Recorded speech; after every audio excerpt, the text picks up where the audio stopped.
அனைவருக்கும் வணக்கம்.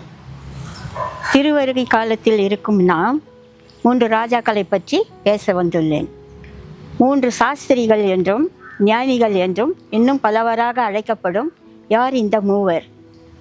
குழந்தை இயேசு பெத்லகேமில் பிறந்தபோது கிழக்கே ஒரு வால் நட்சத்திரம் இவர்களுக்கு வழிகாட்ட, இவர்களும் அந்த வால் நட்சத்திரம் காட்டிய வழியை பின்பற்றி பெத்லகேம் வந்து சேர்ந்தார்கள்.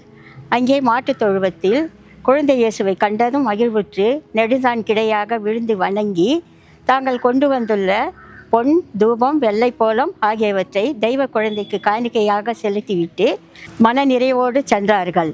பொன் என்பது இயேசு கிறிஸ்துவர் அரசர் என்பதற்காகவும் அவர் போற்றதற்கும் புகழ்வதற்கும் ஆராதிப்பதற்கும் தகுதியானவர் என்பதற்காக தூபத்தையும், உலகில் சமாதானத்தை ஏற்படுத்த அவர் மனிதனாக உலகிற்கு வந்தார் என்பதற்காக வெள்ளைப்போளத்தையும் காணிக்கையாக செலுத்தினார்கள்.